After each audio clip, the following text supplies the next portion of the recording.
Mitra nuju ngadangkeun dongeng ti Mang Jaya Official nyaeta dongeng anu judulna Cipanon Indung karangan Kileksa. Mang Jaya ngaturkeun nuhun kalayan atas nama admin sareng kru ti Mang Jaya Official oge kasugri kaum dangu di mana we lingina para mitra. Margi di YouTube para wargi sadaya atuh asal aya saluranana tiasa nampi gitu nya. Alhamdulillah sakuliah dunya geuning upaya ningali dina gambar dina logaritma dan para mitra. Aduh mangga dina logna para mitra hampir aya para mitra di negeri-negeri sanes karsan aya urang Sunda nuling di ditu rumitanya kitu. Aya urang Amerika moal mungkin dengar ti Sunda. Aduh. Mangga para mitra wilujeng ngadangukeun dongeng nujuna Cipanon Indung karangan Kileksa ayeuna nincak bagian ke-17. Wilujeng ngadangukeun.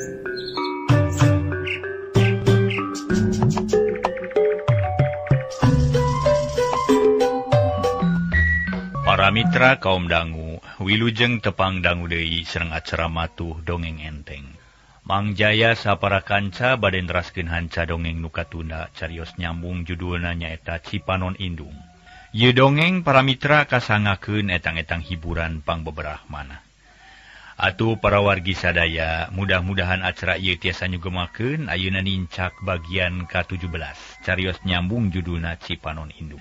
Dina urang paturai kamari, nalika urang paturai dina bagian ka-16, urang parantos sami-sami ngabandungan dongeng ieu, dugi ka harita teh Rojali nyedak-nyedak kanu jadi ninina sangka dibejaan ka mana ari bapana. Samalih Rojali meunang beja selenting bawaning angin cenah para mitra. Kolepat bawaning kilat aya beja ti babaturanana yen bapana teh dibui alias dipanyara. Samalah harita pisan aya semah duaan anu ngobrol terang-terangan yen cenah bapana Rojali teh dipanyara. Harita para wargi sadaya Rojali neken kanu jadi ninina nu katelah mausih hayang nyaho laratanana nu jadi bapa. Mangga urang sami-sami badungan wilujeng ngadangukeun. Harita para wargi sadaya, Rojali tuluy nanyakeun deui perkara nu aya patula patalina jeung semah teh. Ayo bunga naon deui jeung mak? Nah geuning mere oleh-olehnya. Ujang eta teh baretona mah sobat bapa hideep. Malah mah ampir unggal poe, unggal peuting ge babarengan ngan dina hiji mangsa kapaksa paturai. Sabab bapa hideep init. Nah kemana initna nini? Nah geuning teu aya mulang-mulang. Apa nu bieu mah geus aya datang ayeuna jeung naon sababna bapa can datang wae ni. Rojali asa di jalanan bisa nanyakeun deui bapana. Ari Ujang ngadenge obrolan semah atawa henteu? Puguh ini da ti mimiti daratang ge kanyahoan. Abdi mah ngadengekeun di tengah imah bari noong nu matak panasaran. Hayang nanyakeun ka nini, nah kumaha sanyana ni? Ceuk Rojali beuki daria. Geus teh kudu diterangkeun ari kitu mah atuh Ujang geus nyaho meureun. Jadi omongan babaturan abdi teh bener nih. Bener kumaha Ujang? Mausih api-api teu ngarti. Jajantung neratug mausih can bisa neguh. Rek kumaha sikap incuna. Mun geus nyaho kana lalakon nu jadi bapana, mausih hariwang bisi Rojali robah sikepna. Sok sieun ngaganggu kana katengtreman di sakola bisi kedul diajarna. Muncuk babaturan oge bapa teh dihukum, dipanyara, dibui. Tadi aya di beja ti semah yen bapa bener-bener dipanyara. Nah bener teh ni? Mausih teu ngajawab. Kalah neuteup ka incuna bari cari nakdak, lila-lila teu kawawa cur incuna dirangkul. Ditangkep bari dihujanan ku Cipanon. Rojali ngahep-hep bari mikir. Geus kasawang ku ciptaan bapana nu ngaringkuk dina panyara. Awak begang jangkung kurubuk jabrig jeung gimal. Beungeut haropak pias panon celong jeung lempang rumangieung. Pipikiran Rojali kapangaruhan ku dongeng-dongeng baheula nu katarima ti sawatara jalma. Nu ngadengengkeun jelema jahat nu asup ka panyara, yen nu dipanyara teh kitu kaayanana, padahal nu sanyana mamungguh zaman ayeuna teu bisa dipastikeun kitu. Ujang sing sabar kasep. Ulah kapangaruhan ku kaayaan nu jadi bapa.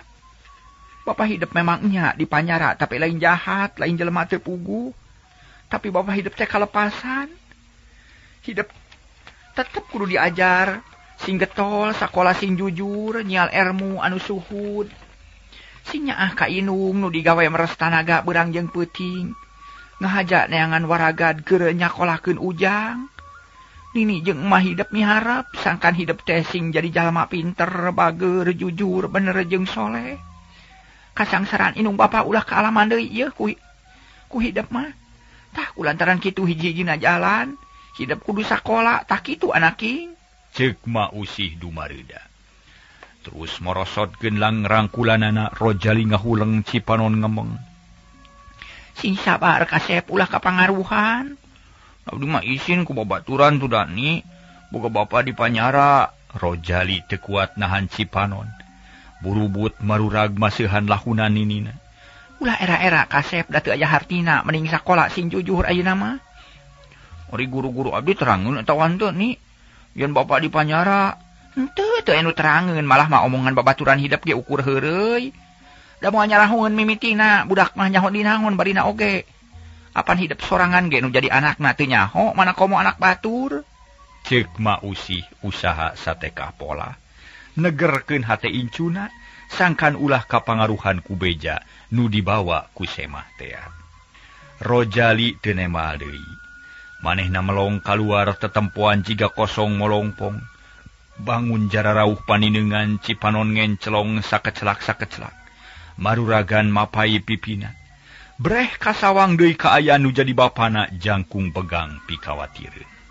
Panon poe beuki ngulon lila-lilaan tel kana embun-embunan gunung. Kaayaan matak betah jeung matak waas langit lenglang taya aling-aling. Mega bodas taya nu temong tongeret baleger di sada. Patemalan jeung manuk-manuk nu recet patemalan jeung baturna. Dina kaayaan kitu dangdaunan pating arulang katebak ku angin leutik. Kawas nu ngagupayan. Kadua jalma nu keur leumpang mapai jalan satapak pernahna tonggoheun lemur cileutik. Nanyak muru ka ponclot pasir. Eta dua jalma tayalian Iwati Ili jeung Suha nu ngahaja rek nyumput di hiji tempat pikeun ngatur-ngatur rencana saterusna. Li kumaha rencana urang ye lamun geus ieu ye? Narek terus balik ka Bandung atawa aya keneh nu perlu dijalankeun? Suha nanya bari leumpang, leungeun katuhu ngajingjing koper leutik. Urang tepikeun heula ka Guha Batu, di dinya urang badami nu bener. Teu aman badami di dieu mah bisi kadenge ku cak-cak bodas ge, jawab Ili bari terus mengkol ka kenca. Beras kajalan nu rada gede tuluy nanyak deui leuwih netek batan tadi.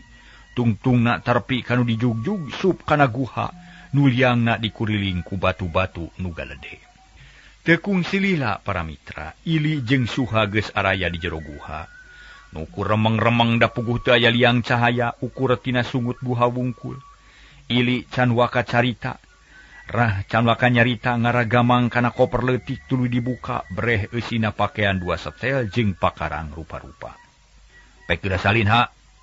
Terus milih pakarang nu alus, narek badaog atawa peso balati. Ngan lamun geus nyokel engsel ulah tinggalin euy. Ceuk Ili terus manehna muka baju nu urut ti kota. Gerap make pakean sing sarwa hideung malah lengkep jeung teregosna. Teu lila oge duanana geus robah wujud jadi dua jawara nu katempo gagah jeung rancingeus pikasieun. Kumaha rencana saterusna li rek ka Imah Haji Bana? Bener ha, penting ieu kudu hasil ngabongkar Imah Haji Bana. Ari sabab najan nepi ka rup ku padung rap ku lemah, katuruban taneuh beureum ge. Dewek mah moal kasenang hate euy. Lamun can mulangkeun ka nyeri ka manehna. Pangna urang jadi kieu teh apaan gara-gara Haji Bana jeung baturna euy. Malamun bisa mah imah kulisi abrik-abrik lah cokot duitna jeung perhiasanana. Lamun kapaksa podaran sakalian. Tah kitu euy. Ulah kagok asong urang mah lah. Heng nyaho nepi ka mana di ayonan lah. Urang lemur teh ceuk Ili sumangetnan. Sumanget naker. Ayeuna mah leuwih serem dina ngomongna beda pisan jeung taun-taun katukang. Ili jeung Suha ayeuna geus beda jeung Ili jeung Suha baheula. Memang geus hasil ngulik pangarti neangan pangabisa. Nyuk ceruk ilmu dina widang ngabela diri nu dipake jalan kajahatan. Satuju mun kitu mah atuh ya. Urang init ayeuna we lah. Sabab mun peuting teh mah bisi moal kaburu ke. Suha geus teu sabar. Dina uteukna kacipta kasawang kajadian nuges kaliwat basa manehna ditampiling ku Haji Bana tuluy ditewak dibawa ka balai desa. Cangkene atuh euy. Bisa anu mangihan kelanan urang ngadaguan pareum layung. Teu kudu rusuh sabab teu jauh lembur Cileutik mah. Komo da jalan ge mudun saparapat jam ge anyog. Di luar beuki reup-reupan cahaya layung beuki surem. Tongeret reang di sarada patemalan jeung sora manuk. Di kajauhan kadenge sora anjing anu babaung, paselang jeung heulang hingkik nu aya keneh di jomantara. Tungtungna para mitra reup cahaya layung sirna jangjang peuting geus meber, misahkeun beurang jeung peuting. Kaayaan poek mata keueung lantaran aya di poncrot pasir nu hieum ku kakayon jaba di jero guha deui. Kira-kira wanci pukul 7 sore. Bentang baranang di langit nyaksian dua jalma nu bijil ti jero buha. Terus pating juringkang kalebak bangun geus apal kana kaayaan di dinya gorobas-gorobas di dubala. Tuluy kalebak muru lembur Cileutik akhirna anyog ka sisi lembur. Reg areureun bari diuk dina batu ili jeung suha nungguan datangna peuting ngarah urang lembur talibra heula sarena. Sora jangkrik geus reang patemalan taya nu ngaganggu kanu atawa ngagokan sabab sora sejen geus simpe jalma-jalma geus teu aya nu ngulampreng ukurona nu ngajentul di garduh bari siduru ili jeung suha narangtung lalaunan terus lalempang milih jalan nu buni duanana teu kagok atawa linglung sabab geus apal kana kaayaan lembur Cileutik. Atuh tekung silila oge geus terepi ka pipir imah Haji Bana. Reg duanana eureun tuluy ngadadengekeun di jero imah tetela jempling kawas namah geus talibra sare. Mimitian tadi dia jalan ieu. Ti dieu. Ili marentah bari nunjuk kana janela gigireunana suha teu baha. Katayap ngadeuketan janela ku siwal ngabijilkeun sabang salinggis tapi leutik. Raket jadud sada engsel janela nu dicokel. Berai janela muka cahaya cempur nyebrot kaluar. Kaayaan teu laloba catur kalacat duanana unggah ka imah, sakilat geus aya di jero, pas damar di tengah imah di pareuman.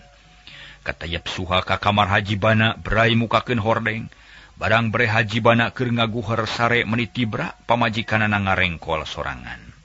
Rasakeun sia Bana aing rek ngayakeun balitungan jeung sia deuleu. Ceuk hate suha bari nyabut peso balati katayap ngadeuketan kana ranjang.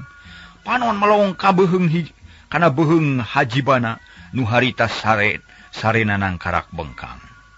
Para mitra sadaya keur kitu aya sora ucing ngagubrag luncat di para korejat Haji Bana hudang.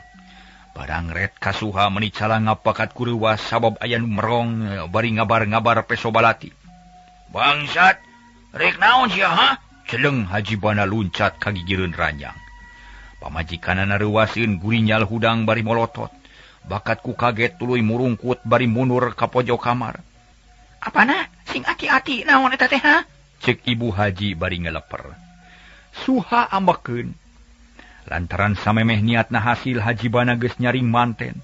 Gara-gara ucing nu ngagubrag di para seak suha narajang. Peso balati nyuruwuk kana dada Haji Bana tapi tetela para mitra. Haji Bana ge henteu kosong bolostrong. Kalayan teu ngobahkeun kuda-kuda gilak dadana kagigir marengan leungeun katuhu nu nyamer pigeulang lawan. Kep langsung dicentok kagigir maksudna sangkan musuh ngajeblag. Tapi suha ayeuna lain suha bareto. Pangartina geus unak manehanana rikat ngalengkah nuturkeun gerakan Haji Bana. Teu kungsi kajeblag para mitra malah mah Haji Bana ampir kabeunangan sabab meningan sakilat siku kencang ngabadug careham. Gilak plos teu keuna kana sasaran. Haji Bana mundur bari pindah ke tempat nu rada lega. Seak peso balati ngancam deui ti corona. Bu Haji ngalenyap tapi Haji Bana rikat ngagilakeun sirahna. Bros peso balati kana bilik. Atuh para mitra Haji Bana rikat kana bilik tapi Haji barang rek ditarik deui pageuh, ieu kasempatan dipake kalayan hade. Haji Bana para mitra sadaya leungeun katuhungan sakilat ngeting pepeuteyan suha. Suha ngagero, leungeun asa komper. Sora maju ka hareup bari ngayankeun pereup kana kanca gado musuh, tapi suku Haji Bana leuwih kesit nyamar tuur musuh. Seak geduk rempeyak bru suha rubuh, sakaligus bujurna diteundeut kana Umpak-umpak para mitra sadaya. Barang jeung kitu kadenge ili ngagorowok tarik mere beja kasuha supaya lumpat lantaran di luar roba jalma nu marawa obor jeung bakarang. Runga, runga, cenah celeng pelecet panggeulna lumpat. Las ngilas dilegleg ku poekna peuting. Ari suha meninga jenghok, korejat udang bari ngabantingkeun leungeun ka hajibana. Hiu jebet kana puhu ceuli, bangkieung hajibana kagigir cedak walikatna kana tihang. Celeng suha luncat ka tengah imah cager nengar jandela, purubot rujad belecat suha kabur nuturkeun ili.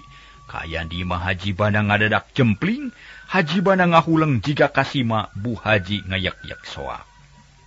Paji tangi bangji aya bangsat. Cek nu di luar pating gorowok. Tuluy lalumpat muruk kana jandela nu geus rujad. Kaayaan jadi caang kahibaran ku obor. Tulung aya bangsat. Aya bangsat. Temal hajibana tuluy kaluar ti kamar. Uyup ayap neangan korek api. Cekes guru hurung. Tuluy nyeungeut damar. Brai di tengah imah caang. Barang breh lomari geus awut-awutan. Hajibana ngahuleng teu puguh cagap. Paji, bukakeun pantu hareup Paji. Sora kulisi ngagorowok di luar nu hideng mukakeun teh Bu Haji. Kolotrak brai panto muka sup opat jalma kajero horeng kulisi jeung para kancana. Naon nu geus kajadian Paji? Aya naon bieu teh? Kulisi nanya bari ngajanteng nu sejen carolohok teu puguh cabak. Waduh, cilaka Pak Iji aya bangsat nu asup ka imah. Kuring hampir binasa rek ditawak ku balati. Untung we ngadengi anu ngagubrak di para. Tapi tetep we cilaka mah aya tuh tingali lomari burak barik. Hajibana nunjuk kana lomari nu aya di pojok imah belah kaler. Tete lapisan eusina geus ayang-ayangan dihanap tang tu urut ili kakaratak neangan duit. Waduh cilaka atunya. Wah, coba bariksa Pak Haji, naon nu leungit? Ceuk kulisi bari neuteup kana lomari. Hatena ngarasa heran jeung panas asa dihina ku bangsat. Engke we ayeuna mah mending ge urang ngudag bangsatna. Bangsatna geus aya nu ngudag, kuring geus nitarona magatan pijalaneun. Keun we sing tenang, geus diatur ti tadekian hege. Mending pariksa we kana lomari Pak Haji bisi naon tah nu leungit teh. Kulisi keukeuh. Mun atuh Kang Haji, urang pariksa we atuh naon nu leungitna nya. Mangkaning kongkorong kuring di dinya ditunana teh. Ceuk Bu Haji pangunulung se, sabab geus teg aya barang-barang perhiasan nu bakal leungit. Oh, da duit ge di dinya deui. Temal hajibana tuluy nyampeurkeun kana jandela. Barang-barang nu ngayang di titenan tuluy ngadeuketan kana lomari nu pantona geus muka. Barang breh tetela wadah duit geus eueuh. Kitu deui tempat perhiasan geus eueuh. Yakin dibawa kabur ku bangsat. Hajibana ngahuleng ngarasa kaget ku lalampahan bangsat. Nu memang pinter dina ngayakeun aksina sabab ceuk perasaan hajibana mah asa sakilat pisan. Kumaha Pak Haji, naon nu ical teh? Kulisi penasaran. Waduh, cilaka Pak Ici. Duit ye, wadah duit ladang bako bersih jeung tempat-tempatna. Tempat perhiasan gitu aya, kabeh dibawa ku si bangsat jeung perhiasanana. Mahina pisan Pak Ici. Hajibana kekerot nahan amarah. Amek nyedek tanaga midak ke rumah saeleh jajaten ku bangsat. Ari Ibu Haji tekungsi nyarita sukuna karasa leuleus atu rempeyak bru namru nyuuh kana palupu. Kurang ajarna bangsa ti mananya. Tetela ngahina imah ye, ceuk kulisi bari kerung, mikir-mikir pilampaheun pikeun newak bangsat. Akhirna kulisi amit ka hajibana rek mudag bangsat nu geus kabur salila-lila. Belecet kulisi lumpat dituturkeun ku baladna. Hajibana jeung Bu Haji ngaharuleng di imah rarasaan asa aya dina pangimpian. Tapi lila-lila mah hajibana sadar yen cocoba keur tumiba ka dirina. Ya Allah, ya Robi, ieu cocobi ditampi ku abdi, hatur nuhun. Untung keuna kana harta, teu keuna kana jiwa abdi. Allah Maha Murah, hatur nuhun Gusti, abdi parantos disalametkeun. Kitu ceuk hajibana bari ngarangahkeun dua leungeun. Muji syukur ka Allah nu sifat Rahman. Hajibana teu aral geus sadar. Hapunten, hajibana teu aral ari geus sadar mah sabab eta musibah teh dianggap hiji ujian nu nguntungkeun sabab keunana mung ka harta wungkul henteu keuna kana dirina. Nyaan Kang Haji sadar kuring ge ayeuna mah urang teh perlu muji syukur ka Allah. sabab nyawa urang salamet. Ukur kana harta nu saeutik hartina.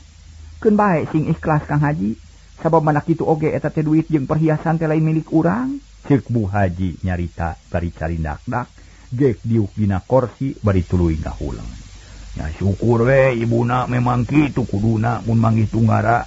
Keun bae ura aral jeung subaha, sabab kabeh ge kersani Allah.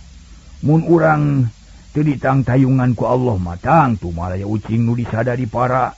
Mun teu kitu akang teh bakal pules tibra sare akhirna bakal dibinasa we ku bangsa teh meureun. Tapi Allah Maha Kawasa ku perantaran ucing urang digeuingkeun. Ibu Haji ungut-ungutan sakabeh omongan salakina kaharti jeung katarima ku akalna.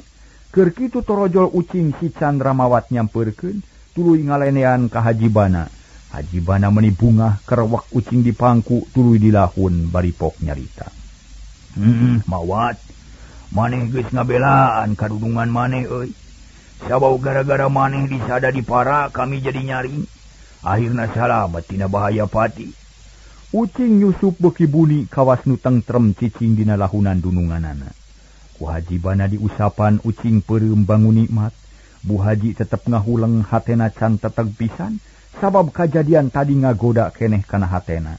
Kolebatna pesobalati anu kasorot ku cahaya cempor asa kokolebatan keneh dina kongkolak matana.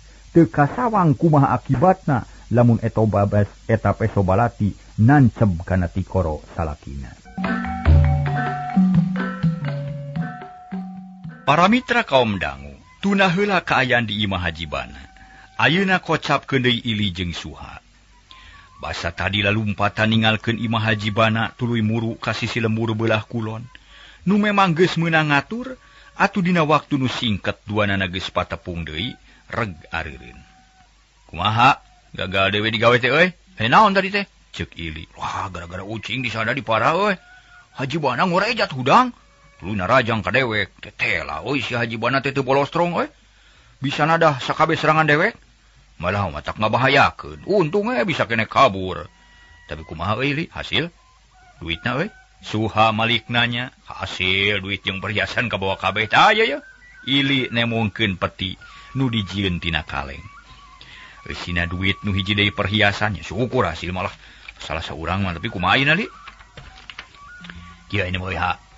Kulantaran urang ayeuna urang lemur keributnya. Tangtu moal aya nu nyangka yen urang aya di dieu. Pasti ngudag kaluareun lemur. Siga bareto. Tak kulantaran kitu dewek ngarasa yakin. Sarerea bakal ninggalkeun imahna nu maksudna ngudag bangsat. Kasup polisi. Manehna yakin bakal init ka Imah Haji Bana. Tak kulantaran kitu ayeuna ulah kapalang euy. Urang ka imah polisi sakalian bareto gagal ayeuna mah ulah. Jawab Ili tegas, manehna bener-bener geus asak perhitunganana. Satuju lah. Yuk lah. Ayeuna pisan urang init. Pokona mah ulah kagok asong bari sakalian ringkid kabeh lah. Pokona mah kakayaan urang cileutik teh bawa kabeh ku urang. Celeng-celeng belesat duanana lalumpatan gancang naker. Ngajugjug ka imah kulisi kaayaan nu poek mongkleng jeung tatangkalan rajeg. Ayeuna mah teu matak jadi panghalang kana niatna. Sabab mata jeung anggota badan geus asak latihan bisa gerak dina kaayaan peuting kalayan lancar. Sora jangkrik tetep ngikrik teu kaganggu ku dua jalma nu pating kolebat dinu poe. Harita pamajikan kulisi keur diuk di tengah imah dibaturan ku anakna nu leutik keneh. Teu daekeun sare ngadenge aya ribut-ribut teh sabab inget kana kajadian nu geus kaliobat basa imahna diunggahan bangsat. Teu kungsi lila di luar aya nu ngajanteng hareupeun panto. Pok nyarita niron-niron sora kulisi estu pantes teu matak curiga. Manehna buka panto sadiakeun tumak jeung gegenir euy. Eta teh apana? Ceuk nu di jero hayang yakin. Oh, sok buka pantona. Rusuh ye bangsat aya bangsat ye. Kadenge nu leumpang di jero bangun rusuh. Kolotrak ngalaan tulah kreket berai panto dibuka kolebat jeleng-jeleng dua kalangkang hideung asup meningan sakilat. Hiuk cebet bukulisi ditampiling. Lengak bruk rubuh. Tuluy ngajoprak teu empes-empes ditampiling satarikna teh aku Ili. Ari suharikat ngadobrak lomari tuluy diawut-awut neangan duit jeung barang-barang nu gede hargana. Ili ge teu cicingeun manehna asup ka kamar ngabrik-ngabrik kaayaan di kamar. Karusur di singkaban lomari dicokel pantona. Mangitawan teh ha. Di dieu mauhna naon euy? Cek Ili jiga nu tenang naker. Taya kasieun jeung kahariwang sabab geus boga angkeuhan yen dirina jago silat moal sieun ku musuh. Aya ye. Keur dibuntel ning, jawab Suha bari tuluy. Analian buntelan, dieusi ku duit jeung barang-barang perhiasan. Brig-brig laleumpang dina apalupuh menigane. Kejelik tarurun kaburuan, les teu katempo dileg-leg ku poekna peuting. Suha jeung Ili hasil ngajalankeun kajahatanana kalayan teu aya gangguan. Basa Ili jeung Suha ningalkeun lemur cileutik para mitra. Jalma-jalma urang dinya masih kene pahibut neangan bangsat. Obor menipa tinggal lebur di unggal tempat nu pating gorowok patemalan. Kulisi jeung batur-baturna tuluy ngider neangan lacak bangsat tapi teu kapangih tapak-tapakna acan, sabat bangsatna pinter jeung rancing. Akhirna sanggeus sarerea ngarasa beak harepan tuluy baralik deui ka lemur kumpul di imah hajibana. Harita teh para sesepuh lemur ngariung rek sawala. Rahayat ngagimbung di buruan bari ngobrol menisaheng. Paici kumaha pilampaheun urang ye? Lantaran rona teh taya gunana, teu bisa ngungkulan ka bangsat nu kurang ajar. Na perlu ditingkatkeun deui atawa kumaha? Sabab bangsat mah tetep we bangsat geuninganan. Ceuk Pak RT bangun jengkel, lantaran rona teh ukur ngaranna wungku teu bisa newak bangsat nu ngarannya lemur. Puguh, ulah wakan nyalahkeun rona Pak RT, lantaran kajadian bieu oge lamun eueuh laporan ti rona mah moal gancang-gancang kapanggih. Ieu mah bangsatna we nu pinter bisa susulumputan, nyingkahan nu ngudag. Darona mah tugas cukup waspada. Buktina tadi aya nu bisa manggihan ku dua jalma nu asup ka imah Pak Haji. Ngan bae urang nu goreng milik, telat ite. Jawab kulisi teu nyalahkeun karona, tapi ngaku kana kalemahan dirina. Nah terusna kumaha atuh? Sabab lemur urang teh geus mimiti aya semah nu teu dionang geuning. Kumaha carana pikeun ngungkulanana ite? Pak RT keukeuh hayang aya kapastian pikeun ngajaga lemur para mitra sadaya nu leuwih api. Kieu Pak RT, ti mimiti poe isukan, rona kudu leuwih giat. Mun bisa mah opatan lah, tamah kuduaan deui jadi genepan. Saterusna ngeunaan waktu kudu ditamah, sareng sena salat Isya rona kudu geus aya di garuh. Kabeh kudu init teu meunang aya nu moang mangkir. Mun aya naon-naon kudu buru-buru laporan ka RT atawa langsung ka kuring. Tah kitu wae mah. Sarerea ungut-ungutan. Satuju kana aturan ti kulisi, saterusna mah hajibana oge mere nasehat. Sangkan warga kampung Cileutik ulah taribra teuing sare, kudu tanghi jeung rancingeus. Di imah masing-masing kudu sadia kohkol awi ngarah bisa mere tangara ka tatangga nu kusora kohkol. Sanggeus rengse badami sarerea baralik deui ka imahna masing-masing. Malah kulisi geus balik leumpang meningalenghoy. Hate panas pikirung sing asa dilalece ku bangsat. Dilelece bari leumpang teh ku kulutus. Kurang ajar bangsat teh. Bangsat di mana nya asa kabina-bina teuing? Ngadoja ka aing atawa kumaha? Alah, palang siang si Ili jeung si Suha. Sabab bangsatna duaan sarta jiga nu apal kana kaayaan di lemur. Masalah tang tu si eta bangsatna teh. Kajual dena di marana cicing anu gelo teh nya. Nah mun teu kasusud kudu wajib. Pinter si kasebelan teh. Cek polisi bari terus kekerot nahan amarah. Dua leungeun dikepeul-kepeulkeun. Para mitra kaum dangu barang goh kahareupeun imahna ngajenghok bakat kureuwas. Sabab panto molongo kaluar caang ku cahaya lampu ti imah kulisi ungah rurusuhan. Barang geus aya di jero ngajenghok deui bae nempo pamajikanna ngajoprak teu empes-empes kapaehan. Ibuna, kunaon ieu teh ha? Aya naon ieu? Kulisi ngarontok kanu kapaehan para mitra. Tuluy digulang gaper tetep teu usik-usik. Puguh kulisi gugup gero ngagorowok menta tulung torojola anu datang tatangana. Malah beuki lila teh para mitra sadaya beuki loba lantaran can sarare.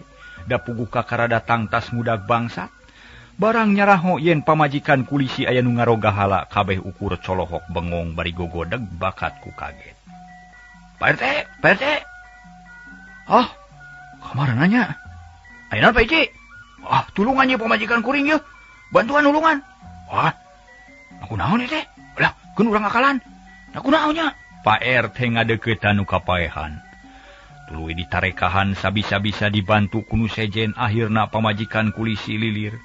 Tuluy bersin sakali diteruskeun ku Humarurung bari muringis ngusap puhu ceuli, nyeri keneh urut ditampiling satakarna. Ibuna kunaon ieu teh? Aya naon di imah teh? Kulisi nanya ka pamajikanana. Nu harita can eling pisan lantaran masih keneh lieur, jeung lalanyung bumi alam asa muter. Pak RT terus narekahan sabisa-bisa. Akhirna mah nu kapaehan teh eling sagemblengna. Bapana, ieu aduh. Natas di mana deui atuh meuni ampun Gusti. Ka imah aya bangsat, ieu kuring ditampiling meuni nepi ka teu inget naon-naon. Ceuk ibu kulisi bari tuluy Humarurung nu ngariung carolohok bengung. Hah? Aya bangsat?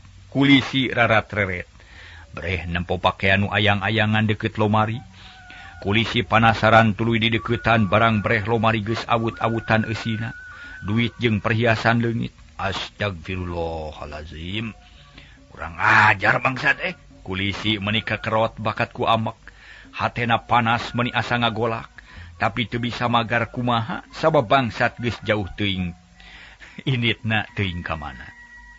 Nu araya di dinya ukur colohok taya nu mere komentar. Pak RT ngahuleng mikiran eta kajadian tungtungna sarerea ngariung bari ngadu jentul, bingung mikiran bangsat nu nekat jeung kawas nu ngaheureuikeun. Kocapkeun isukna di balai desa ngayakeun gempungan. Para sesepuh lemur daratang kabeh malah rahayat ge milu kumpul. Pada hayang nyaho kana naon-naon nu baris disawalakeun, sanggeus sarerea kumpul pok kulisi nyarita. Para hadirin sadaya, simkuring ngahaja ngayakeun yiriungan anu maksudna rek ngabadamikeun ngeunaan dua bangsat. Peuting tadi dua imah geus jadi korban, nyatana pahajibana jeung kuring. Karugian puluhan ribu duitna. Jeung ngawelasan gram emas ti imah kuring bungkul. Tah kulantaran kitu ayeuna urang badami kumaha carana nungkulanana. Cep sarerea jempe. Taya nu ngajawab kana pananya kulisi sarerea ngarasa bingung. Nah kudu kumaha ari nyegah bangsat nu jiga kitu, lila-lila pok salah saurang sesepuh nyarita. Ieu ayeuna mah Pak Ici, nu utama mah kedah laporan we ka nu wajib pentingna mah ka polisi di kacamatan. Ari kadua ronda-ronda kudu bener-bener ditingkatkeun sarta kudu samakta pakarangna ngarah babari mun aya naon-naon dah kitu. Nuhun Bakasro. Kadampi eta usul leres pisan, laporan nu wajib kedah diutamikeun. Laporan kan wajib. Katampi eta usul teh. Margi supados enggal diusut kun wajib. Eta parantos dijalankeun ku simkuring tadi subuh keneh parantos lapor. Ayeuna kari kawajiban urang anu kudu dijalankeun. Margina ngajaga keamanan teh sareng katengtreman sanes kawajiban polisi sareng hansip wae. Nanging kawajiban urang sadayana salaku warga kampung. Jadi ngeunaan ayana bangsat, urang ge kudu boga kawajiban pikeun milu mikiranana. Cing-cing sadeui nu bisa mere usul anu hade? Kulisi nanya ka hadirin. Tapi jempe hese pisan rek anu ngajawab teh. Keur kitu seuleuna aya budak kahareup horeng Rojali nu maju. Bubuhan bodak Sonagar. Taya ka era atawa kasieun da teu boga niat goreng. Puguh sarerea kaget melong ka Rojali pok ditanya ku kulisi. Aya naon jang Rojali? Na bisa milu mikiran ka susah kolot?